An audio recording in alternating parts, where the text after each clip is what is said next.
रहमान रहीम। आज की बात में आज हम बात करेंगे। आज हमारे मोटिवेशन का टॉपिक है कि उम्र के किसी भी हिस्से में हम कामयाबी हासिल कर सकते हैं। हमारी सोच ये होती है, परसेप्शन ये होती है, हम समझते हैं कि उम्र के एक मखसूस हिस्से में अगर हमने कामयाबी हासिल नहीं की या मकसद को नहीं पा लिया तो अब हम कुछ नहीं कर सकते। या ये होता है कि उम्र के किसी हिस्से में प्रैक्टिकल हम हो जाते हैं, फिर हमारी ज़िम्मेदारियाँ आ जाती हैं, सोशल मसाइल आ जाते हैं, माशी मसाइल आ जाते हैं, तो हम समझते हैं कि अब हम उस टारगेट को या दूसरे टारगेट्स को अचीव नहीं कर सकते, तो हम उसको छोड़ देते हैं। तो उसके लिए एग्जांपल हैं 2-3। उर्दू अदब की बहुत नामवर शख्सियत हैं, बहुत बड़ी शख्सियत हैं, मुमताज़ मुफ्ती साहब। मुमताज़ मुफ्ती साहब बहुत से उन्होंने फ़िक्शन राइटर हैं, किताबें लिखी हैं, ऑटोबायोग्राफ़ी अलख-नगरी, अलीपुर का एली है, लब्बैक है। तो एक उनकी किताब है तलाश, उससे एक कोटेशन है, उसमें लिखते हैं, कहते हैं कि 3 पहाड़ पर 3 देव का बसेरा था। देव थे 3, तो एक का नाम था पानी, दूसरे का नाम था हवा, तीसरे का नाम था बिजली। तो कहते हैं पहाड़ पर जहाँ उन तीनों देव का बसेरा था उसके नीचे एक गांव था। तो अब कहते हैं कि ये होता कि जो पानी है वो अपने ज़ोरदार इस्तेमाल की तरफ आता और वो गांव को बहा कर ले जाता। तो कभी कभी ये होता कि बिजली ऐसे कड़कती कि फसलों को और माल मवेशियों को जला देती। इसी तरह कभी कभी हवा आती तो खड़ी फसलों को भी उड़ाकर ले जाती। अब कहते हैं कि गांव वाले आजिज़ आ गए, तंग आ गए, ज़िंदगी बहुत दुश्वार हो गई।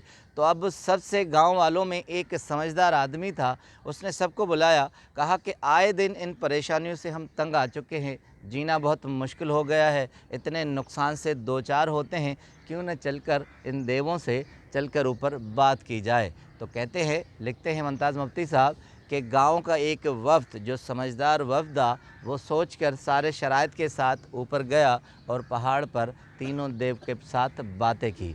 उन देवों ने उन्हें कहा कि देखें, बात असल ये है कि हम आपके दुश्मन नहीं हैं, हम तो आपके दोस्त हैं, आपकी मदद के लिए तैयार हैं।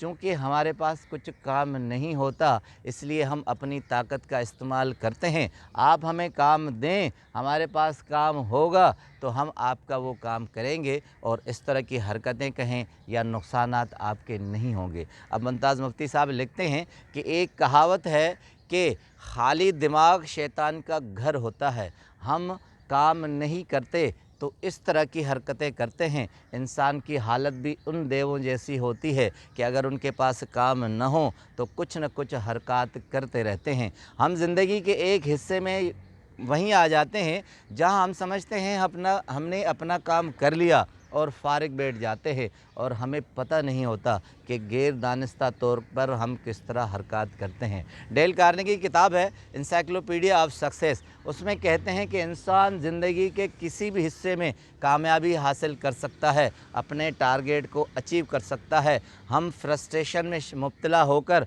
फ्रस्ट्रेटेड हो जाते हैं और ख़ामोशी से बैठ जाते हैं। एक शख्सियत का नाम लेते हैं, यूरोपियन शख्सियत हैं, बेथोन, उनका नाम आपने सुना होगा, म्यूज़िशन हैं। कहते हैं बेथोन जब म्यूज़िक सीखने लगा तो उसके उस्ताद ने एक दिन उसे आजिज़ होकर हाथ बांध कर कहा कि मैं तुमसे तंग आ चुका हूँ, तुम में ज़रा सी भी सलाहियत नहीं है कि तुम मौसीकी सीख चुको, तुम्हारा जहन कुंद जहन है, तुम में कोई सलाहियत ऐसी नहीं है कि मैं आगे तुम्हें मज़ीद सबक दे सकूं। कहते हैं कि बेथोन उस दिन खामोश रहा था और सारे ताने, सारे तंज़, सारी तनकीद सुनता रहा था। उसके बाद खामोशी से अपने उस्ताद के पास से निकल गया। मगर कहते हैं ज़िंदगी के 30 सालों के बाद 40 सालों में पूरे यूरोप में ऐसा धमाका किया, मौसीकी का इतना बड़ा नाम किया कि बेथोन का नाम पूरे यूरोप में गूंजने लगा। आपको याद होगा कि मोबाइल कंपनी ने उसके नाम पे एक रिंगटोन भी रखी थी, बेथोन। बेथोन ने अपनी हैसियत ऐसे मनवाई कि उसने ज़िंदगी के किसी स्टेज पर भी ये नहीं सोचा कि अब मेरा सफ़र ख़त्म हो गया, अब मैं आगे नहीं चल सकता। उसके बाद डेल कार्नेगी दूसरी शख्सियत का लिखते हैं कि चर्चिल ऐसा कमज़ोर शागिर्द था कि उस्ताद उसे अपने क्लास में सबसे पीछे वाली बेंच पर बैठाता था और वो लड़कों के सरों के पीछे छुपता रहता था कि कहीं मुझसे सवाल न हो। वो बहुत ही कमज़ोर शागिर्द था